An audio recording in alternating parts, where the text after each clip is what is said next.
Welcome to the Movie Restate channel. Today we'll be recapping the movie titled Kiss of the Spider-Woman.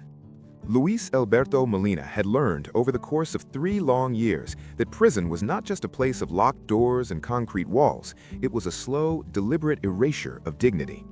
The prison in Argentina where he was held seemed designed to crush anything soft or imaginative. Molina, a gay man who once worked as a window dresser, was serving the 3rd year of an 8-year sentence, accused of corrupting a minor. Whether the charge was true or not mattered little now. The system had already decided his fate.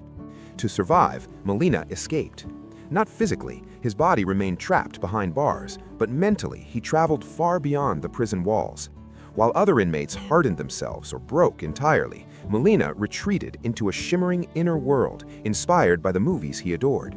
Films were his refuge, his oxygen. In his mind, prison dissolved into velvet curtains, sweeping orchestras, dramatic lighting, and glamorous heroines.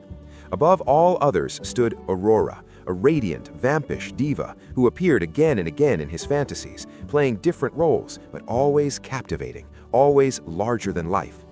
Aurora was everything Molina wished to be, adored, powerful, tragic, unforgettable. Yet within this fantasy world lurked a figure that both fascinated and terrified him, the Spider-Woman. This incarnation of Aurora was deadly, seductive, and merciless. She killed with a single kiss. To Molina, she represented danger, fear, and the looming presence of death itself. Even in his fantasies, pleasure and terror were inseparable. Life in the prison was brutal. Screams echoed through corridors at night. Torture was not hidden, it was a warning. Fear was routine. Humiliation was policy. Molina talked constantly, not because he expected answers, but because silence allowed the screams to crawl into his bones. Talking was his shield. Everything shifted the day a new inmate was thrown into his cell.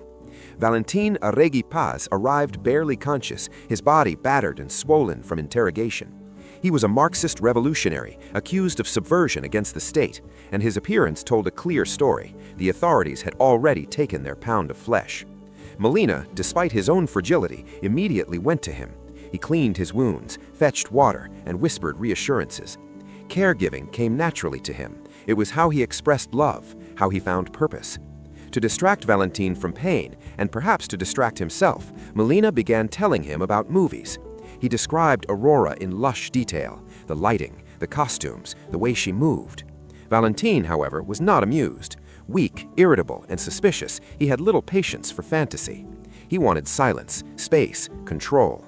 At one point, he drew a line on the floor of the cell and told Molina not to cross it. Molina obeyed in body, but not in spirit. He kept talking. He talked about Aurora. He talked about his mother. He talked because every word pushed back against the screams from neighboring cells. Gradually, something softened in Valentín. Beneath his ideological rigidity and physical pain was loneliness. As days passed, he began listening, if only reluctantly. In time, Valentín shared something of himself. He spoke of Marta, a woman he loved deeply. She was strong, intelligent, committed to the cause. Thinking of her gave him strength, but it also deepened his suffering. Love, in prison, was both weapon and wound. The torture did not stop. Valentín was taken again and again, returning each time more broken. Molina cleaned blood, soothed fever, and whispered stories.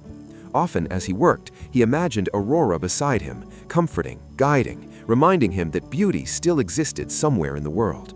Molina's fantasies became intertwined with his reality, a coping mechanism that blurred the line between what was real and what was imagined.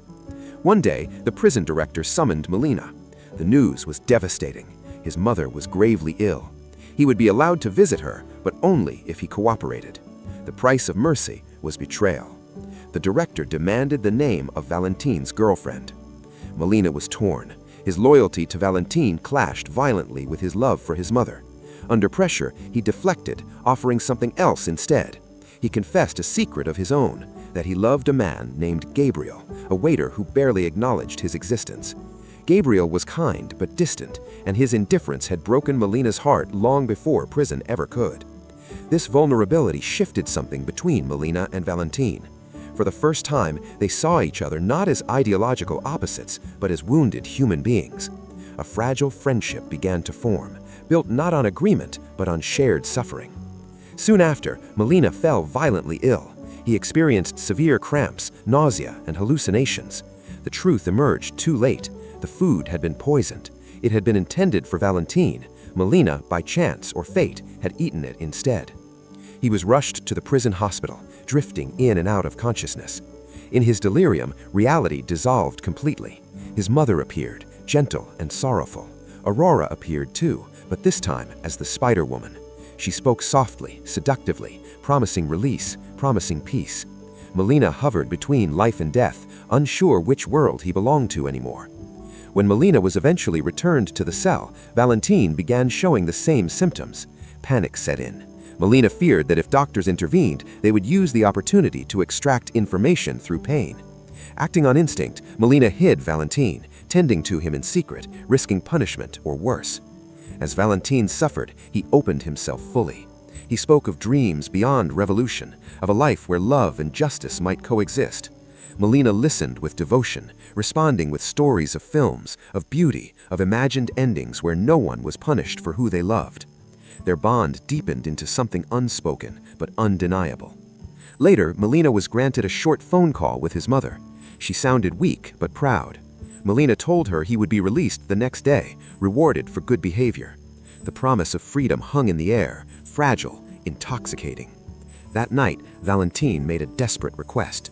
He asked Molina to make phone calls on his behalf, once released, to warn his comrades, to keep the cause alive. Molina hesitated. He was afraid. Freedom was so close, but Valentín offered something Molina had long been denied: intimacy, affection, acknowledgement. In a moment of longing and love, Molina agreed. Freedom came, but it was short-lived. Molina returned to the prison the next day, beaten and barely recognizable. He had been caught making the calls. The warden interrogated him, demanding names. Molina refused. His silence was an act of love, of loyalty, of final resistance. The punishment was swift. Molina was shot. The film ends not in darkness, but in transcendence. Molina's consciousness drifts into a dreamlike realm, soft, glowing, unreal. Everyone who mattered to him is there, watching his final movie. His mother, Valentín, Gabriel, Aurora. The Spider-Woman appears one last time. She kisses him. And in that kiss, fatal, beautiful, merciful, Molina's journey ends. His imagination, which once saved him from reality, now carries him beyond it. The story closes as a haunting meditation on love, sacrifice, and the power of fantasy to defy even the cruelest worlds. We made it.